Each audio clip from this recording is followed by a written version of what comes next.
baby? Which one is it? He's in training. He's certainly chip off the old block.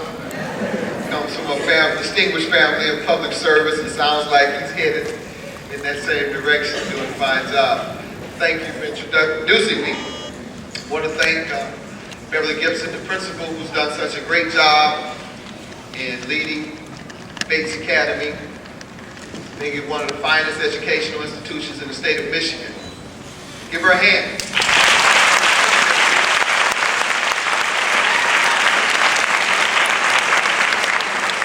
Thank the assistant principal, whose dedication is demonstrated here today. I think he left on AWOL, coming from his military assignment. I won't tell. Judge Hood, you're not going to lock him up, are you? But assistant principal Randy Geer, give him a big hand. Doing a great job. And also Instructor Holstein and the others, Oliver and Instructor Evans, doing a fine job leading our children, doing a great job. I want to thank you all for the education you provided for my children. Speaking of whom, I have two of them here with me, Amir and Kamara, a 7th grader and a 4th grader. I want to ask a favor, Ms. Gibson, if you would excuse Kamara from not attending school today. She wanted to go with her dad. It kind of threw me off guard this morning when she woke up and, Dad, can I go with you today? You know, I had an elementary school I had to speak at earlier today, a 5th grade promotional. And then now, of course, this promotional ceremony. But it still threw me off guard because she's 7th grader, 13, at that age where really doesn't want to be seen with Dad. This past September, we typically have gone to the state fair as a family every year. Her and my other son and daughter were getting ready to go to state fair, and I said, yeah, we're going to have a great time at the state fair. They looked at me like I was crazy. Oh, Dad, please. No, you're not going to go with us, are you? I said, we've been doing this all our lives together since you were babies. Oh, no, I can't be seen with you in public, Dad. I said, well, hold on, I'm on television, I'm a big star, and everybody knows me, and I still just can't be seen with you, Dad. It's embarrassing to be seen with your dad when you're a teenager. So it really flipped me. And some of you parents know what I'm talking about. Some of you children don't want to be seen with you in public anymore. So I was surprised, and I was kind of confused this morning when suddenly she wanted to be seen with me. So when I got to the elementary school, and after I gave my little remarks, she got in the car. I kind of figured out why she wanted to be with me today. So I got in the car, and she said, Dad, now you make sure you don't say this and that and the other to the Bates graduates, what you said to those children in elementary school. I said, what are you talking about? Well, you know, you can't embarrass me. You can't embarrass me today. As a matter of fact, let me look at your speech. She took my speech and went to marking things. She said, no, you can't say that, you can't say this. So I figured out why she wanted to come with me today. She was my speech monitor. I wanted to make sure I didn't embarrass her, so please excuse her from school today. And excuse anything you don't like in my speech, because this is Kamara Matthews' speech. But I'm certainly glad to be here today to congratulate the graduates and the parents. You know, in many ways, I, as a parent of 3 Bates children, know that you all work just as hard as the children. They're 2 hours, sometimes 3 hours of homework every evening. Give yourselves a hand. Parents of the Bates Academy graduates. And lastly, to our graduates, my goodness, what I would have done to have been a Bates Academy graduate in my day. Your future is just so tremendous that if you take advantage of the opportunity you'll be given, you'll be some of the greatest young people that this society has produced. Give our young graduates a hand, a big hand for the young graduates of Bates Academy.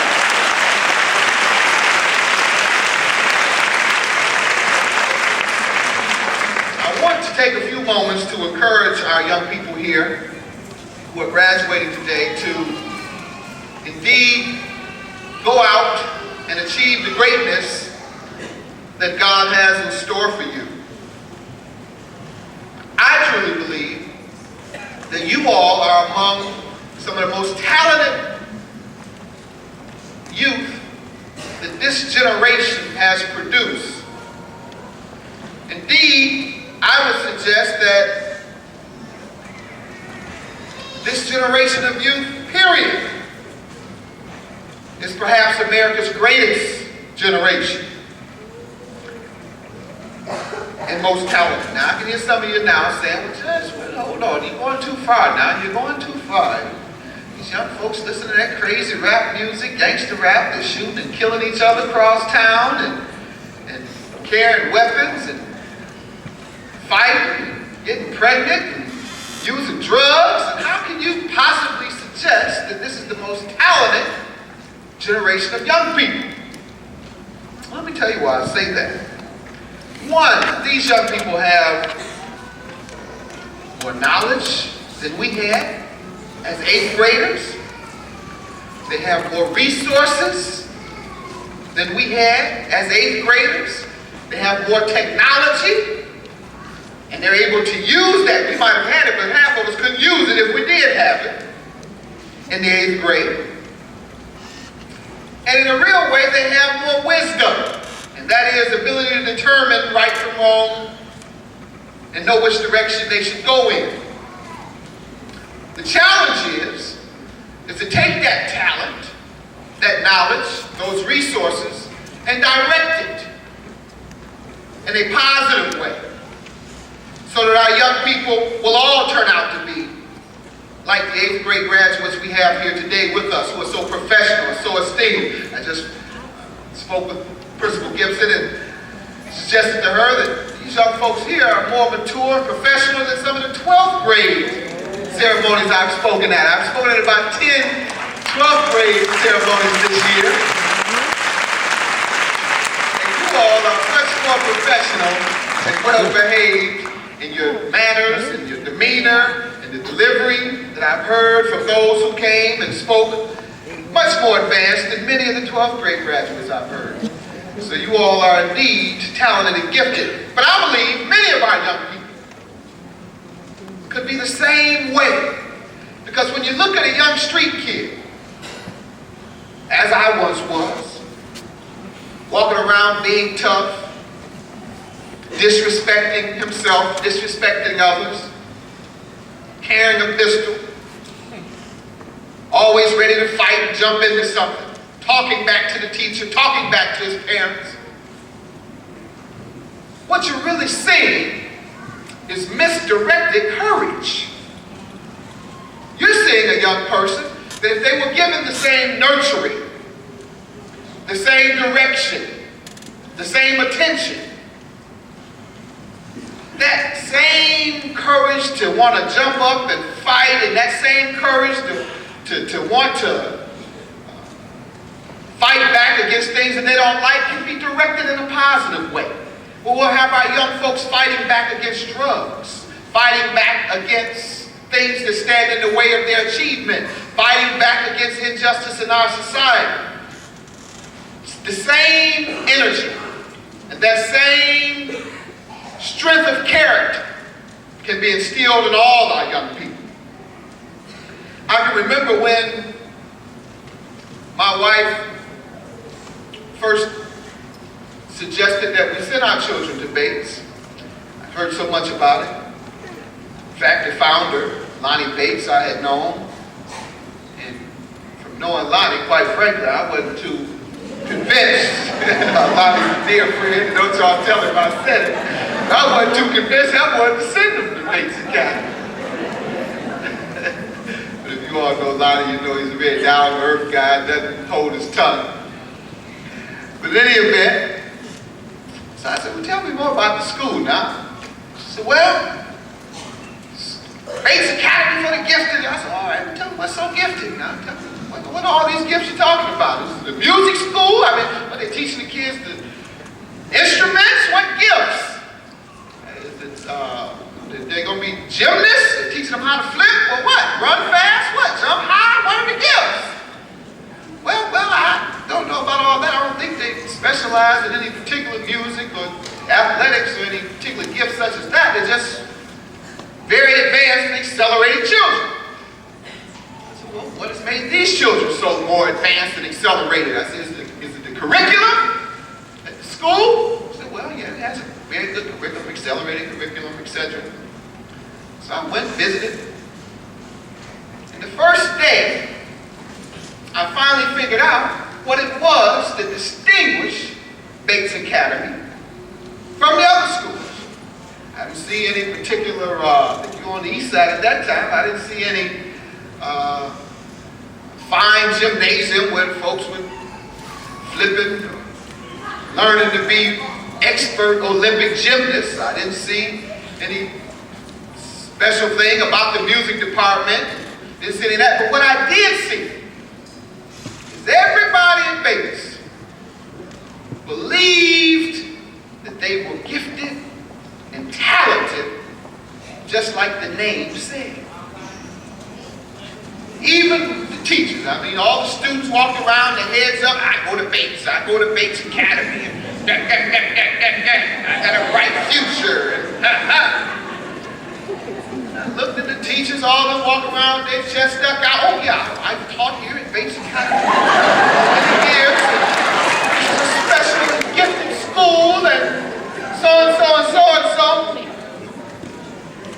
So what dawned on me is that it wasn't so much that Bates Academy had more resources, such as an advanced gymnasium or music department that trained these young people with such gifts. What you had and what you still have is the belief that you're gifted and that you're talented. The students believe it. The teachers believe it. And indeed you all are. And what we must do as you move on to Renaissance, Cass, Cranbrook, Country Day, King, many other schools that you all are moving to, you must spread that message that if you believe in yourselves, there's nothing you won't be able to accomplish in life. Because in a real way, that's how I overcame my obstacles. You've heard young Councilman Hood refer to my background as a rough upbringing. He put it lightly. But indeed, I had many obstacles. Mother raised 4 boys in the toughest housing projects in Detroit. Kicked out of 5 schools before finally dropping out of the 10th grade. Arrested several times as a juvenile. On young folks, I had to pay for it. You all need to know that part too. I just didn't wake up one day and go to college and do all these things and didn't have to pay consequences. Fact is, Judge Hood, they held my law license up for 3 years after I turned my life around and had been to college and passed the bar exam. My law license was held up for 3 years for the things I did as a teenager. They would not allow me to practice law, so you suffer consequences for all your mistakes as a teenager or as an adult. To remember that. But in any event, what was it that allowed me to overcome that? Well, you've heard the negative part of my background. But let's look at the positive part. That mother that raised 4 boys in the toughest housing projects in the city, that was filled with crime, drugs, and violence. Within her 4 walls, all you did every day is come home from school, had prayer, did your homework. 3 days a week you went to church at night. There was no cursing, no smoking, no drinking within her house. Now, unfortunately, when we walked outside that door, we got into some of everything. But the fact is, she instilled in us a belief in ourselves, a belief in respect for God. And it's that belief and respect in ourselves and belief and respect in God that allowed me to overcome that. So you too, you students who have been trained to believe in yourselves, you have the tools now to go out and conquer any obstacle that will come your way. And believe me, young folks, they're coming. Oh yeah. As you enter high school, you're going to walk into a brave new world full of obstacles, full of people who are going to want to get in your way, full of people who know that you're coming from Bates Academy and that you think you this and you think you that, and that you think you're talented and you think you're gifted, and they're going to say that you think you're too good for them, that you talk white, that you act white. Oh yeah, that's what they say you hear, and that's a sad day. When excellence, and somehow our young people are trying to interpret being excellent as being white when you talk properly. But they're going to say you're too good because you keep yourself up and you don't wear your pants down below your belt like you have no respect for yourself, and you don't call each other dogs and niggas. Oh yeah, that's what they're going to tell you.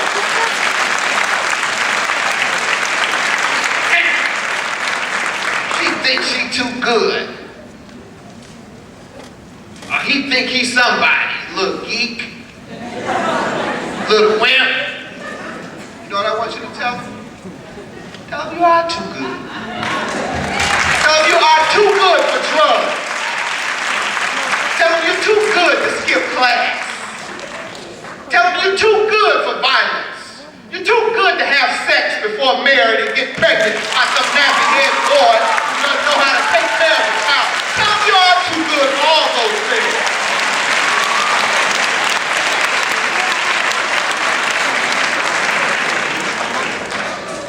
I want you to let them know you're too good for anything that will get in the way of you and your goals and your dreams and your desires to achieve greatness. That's what I want you to tell them. So don't you let them call you no dog, young men. Don't you let them call you no nigga thinking they're your friend. What's up, dog? You my nigga? No, I'm not your nigga and I'm not your dog. Don't you wear your pants down below your belt, showing your nasty drawers like you got no respect for yourself. I want you to maintain your pride and your dignity. And let them call you a wimp if they want to. Let them call you a geek if they want to. Let them call you a square if they want to. Because 5, 7 years down the line, you know what they'll be calling you? They'll be calling you Mr. and Boss. When they come to you for a job, after you've handled your business and went on to achieve excellence. So as you're in high school, remain steadfast, young folks, and determined towards your goal. But once again, there's going to be obstacles and pressures, and don't let it break your spirit. Don't get bitter when folks talk about you. Just get better. Just keep achieving all you can. And don't let anybody else dissuade you and tell you because you're a black youth that you can't be all that God would have you to be.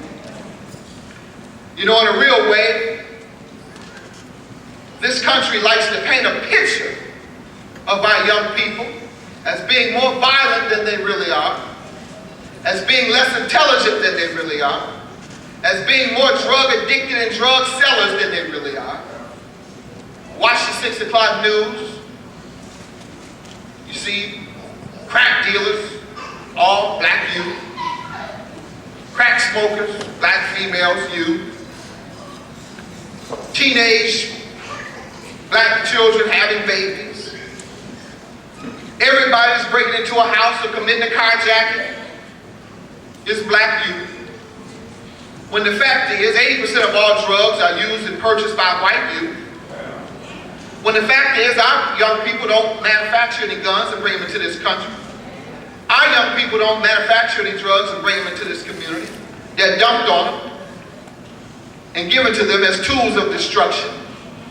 And then the media perpetuates an image that makes you think that all our black youth are like that, when they are not. When the fact is, black youth lead the world in every category of civilization. Oh yeah, oh yeah. I know you think I'm going too far again. There you go, Judge. You got a lot more belief than the reality. No, let me explain. When you look at the 3 categories of civilization, civilization that counts so much to our world, arts and culture, you know, all around the world. They talk about Michelangelo and the arts and the great composers of our time, Tchaikovsky and Beethoven and all those folks. That's arts and culture. When you look at athletics, one of the big deals in our world, the Olympics, the International Olympics.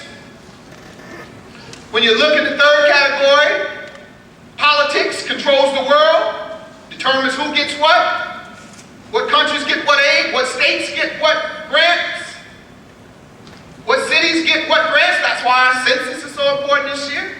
All those are three main categories that really a civilization prioritizes. So let's look at those categories as it relates to our young people. I guess, Sister Gibson,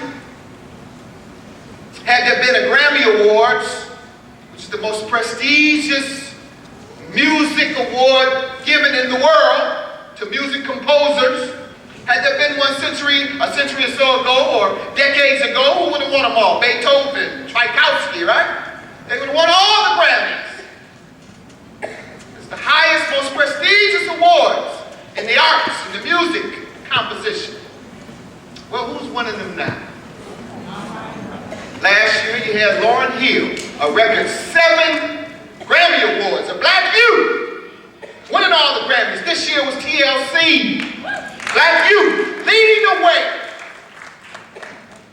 in the most prestigious music and cultural award program this world has. Same thing Beethoven and Tchaikovsky would have won. Well, let's go over to athletics. I don't have to tell you about Kobe Bryant, Deion Sanders, and those types. We know about basketball, football, and the brothers are dominating those areas. But let's talk about a sport or two sports that have been dominated by wealthy white folks. Tennis and golf. We start with tennis. Some of our children couldn't even play tennis for years. No tennis programs in the inner city for years. Well, who's dominating tennis now? Venus and Serena Williams, 2 black youth, leading the world. Don't stop there. Let's look at a sport that's been dominated by rich, they wouldn't let their wives play, rich white men. The wives couldn't even come on the golf course. You young folks might not know the years of discrimination. Not only did they discriminate against black folks and Latinos and Chinese folks and others, they discriminated against white women too. They could not share the same privileges as their husbands. Couldn't go on the country club golf course. Just rich white men. Well, who's dominating golf now? Tiger Woods, a black youth, leading the way and setting the pace. Well, I know you all think you got me now. You say, okay, Judge, we got you now. Ha ha. We know black folks can run and jump and sing and dance. We got you now.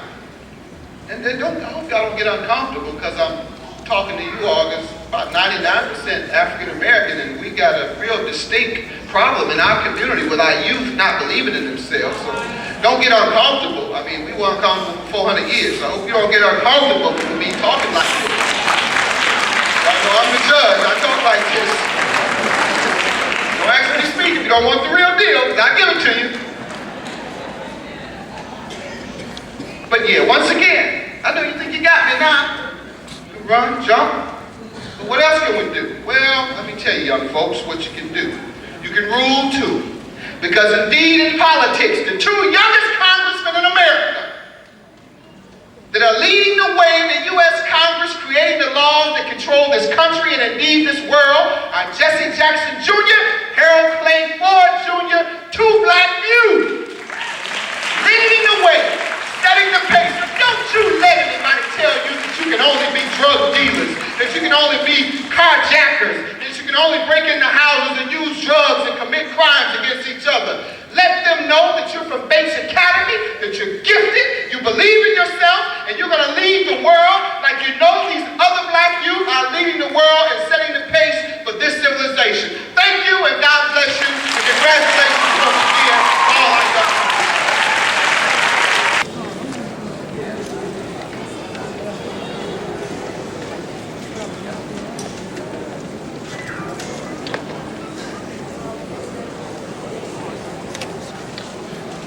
I'm going to present Mr. Evans' class promotional certificates. Latoya Adams,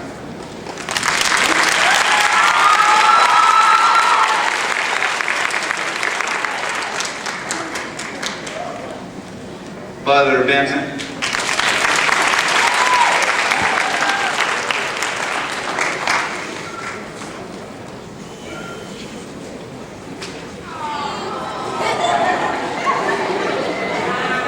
Brandon Cappy,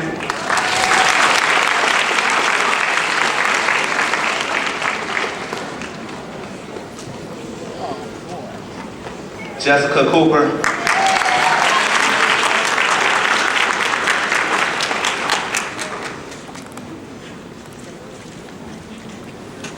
Ronald Benjamin Cranford,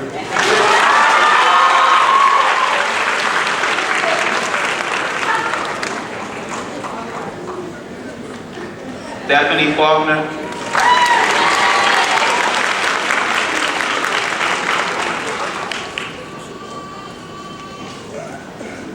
Dominique Gould,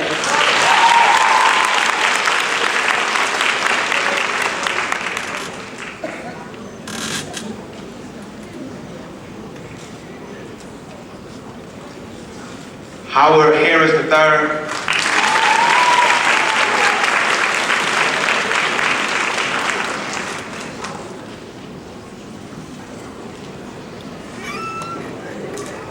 Mercedes Hockenhull,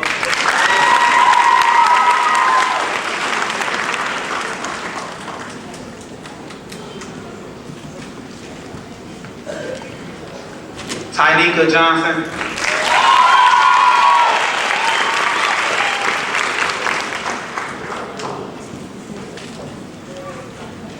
Shantoya Jones,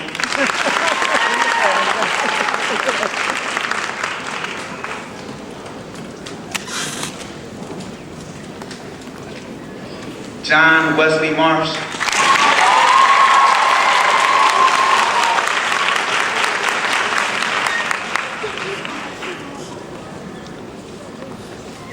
Raymond McClintock,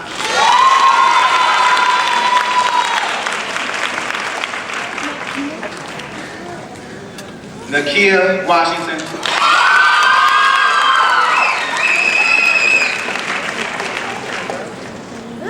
Afton Watson,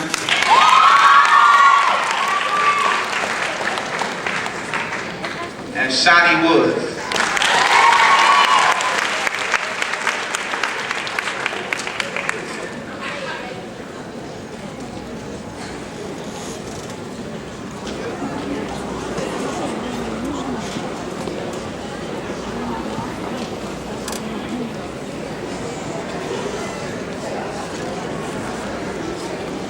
Want to ask you,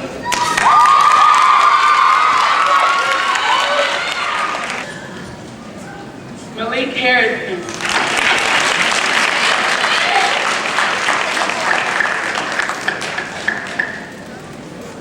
Melissa Harris,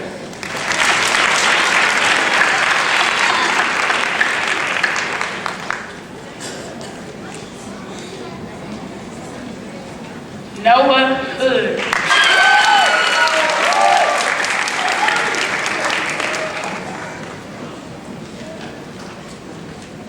Aziza Knight,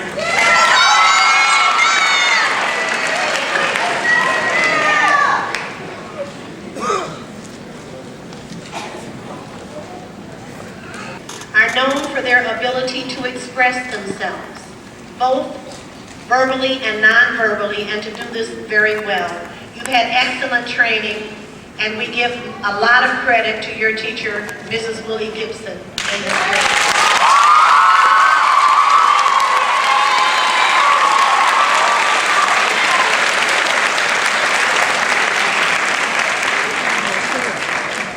Please remember that strong, charismatic leaders are known for their strong sense of values. And that is what we are talking about here. When you think about values, think about these questions. You're not too young to do that. As the judge has said, you have proven yourselves to be very mature and you've handled some very stressful years. As you think about values, think about what you are most passionate about. Think about what you care deeply about. What is your vision for yourself and for society? I want you to keep these things on your mind as long as you are still in school, because it will be very, very important for your future. The last thing I want to tell you is that our goal for you, the students of Bates Academy, the year of 2000, we want you to always be on top.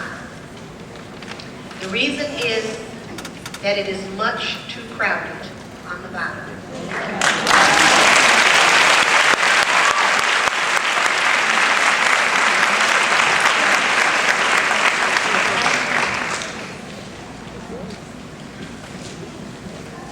Well, you've graduated. Give yourselves a hand.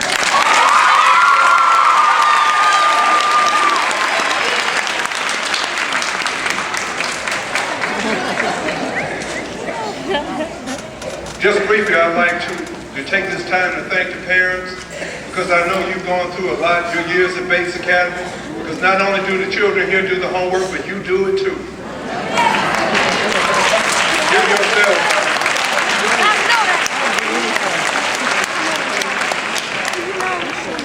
We know that the curriculum at Bates Academy is difficult, but anything good in life is difficult. And nothing is good unless you work for it hard. These children have worked for this hard. Now they're going on off to high school, and they're going to make not only you proud, but they're going to make us proud. And it's going to continue the name of Bates Academy to move on and on into the future. And you'll be sending your grandchildren out of school. Give them a hand.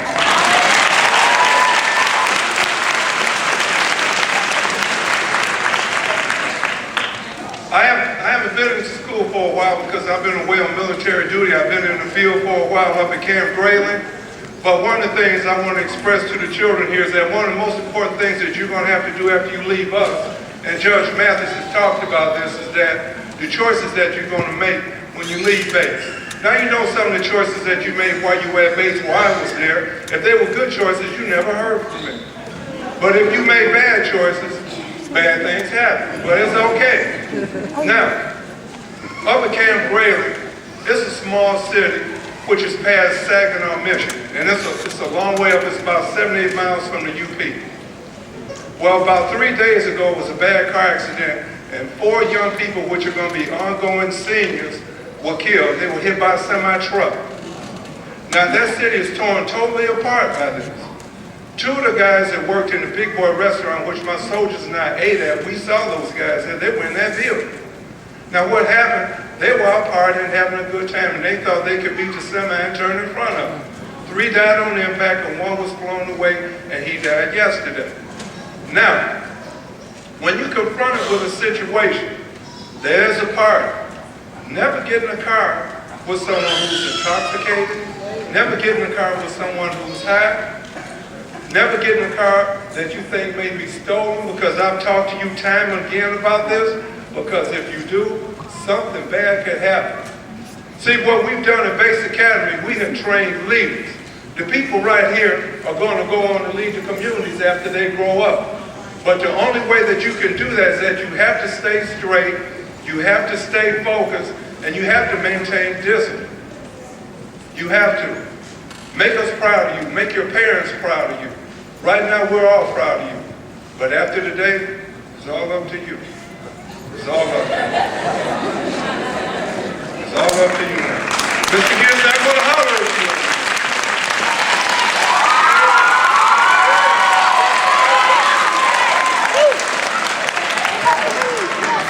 Yes, and I love you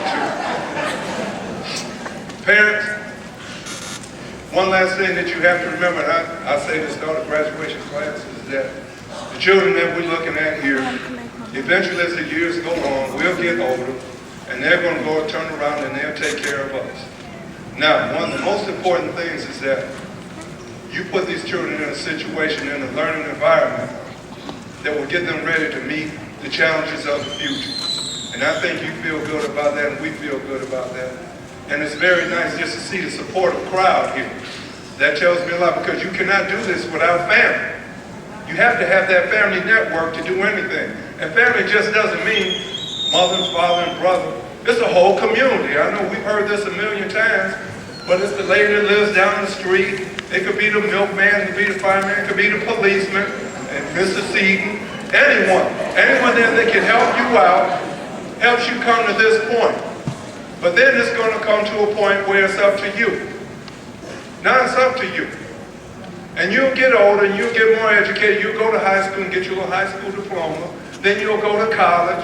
And then you'll land your first job. Well, the things that Ms. Gibson just told you, you have to remember that. You have to be very professional in your first job. And one of the most important things is this. Never forget your parents. Because so many of us forget their parents after they land a good job and start making money, and they won't even go visit. So you remember that. Visit your parents when they get older, and take care of your grandparents, because that's your family lineage. Without them, you wouldn't be here.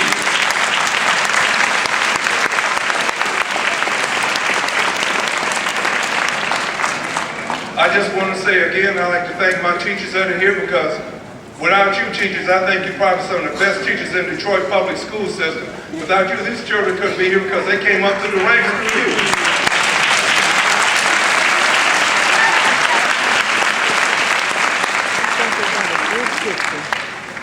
It also feels good to stand in front of you and not be in the woods, listen to coyotes bark all night.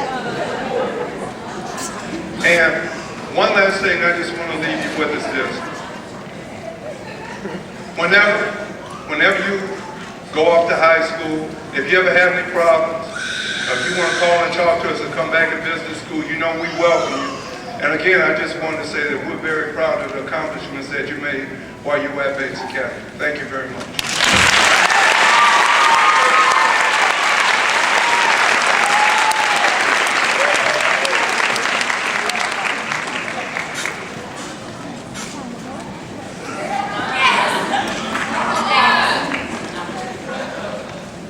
Some of the 8th graders know I can be a little stern, a little demanding.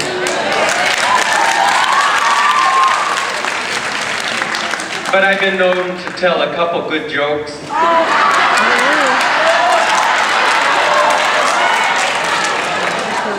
1991 and 1992. I thought I'd bring something along. What's this?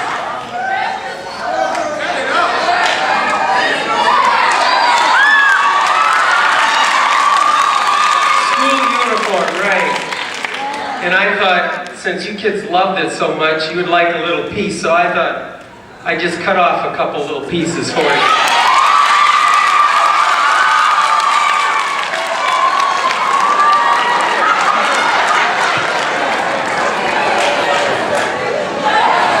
Here's the other half.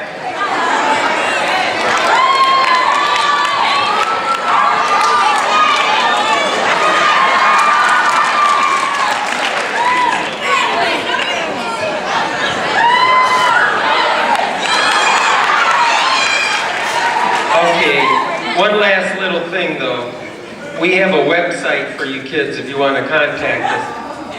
It's www.tbbbbb.com. And we know that www.tough, boiled, brown, burned, Boston baked beans, big bad bunny.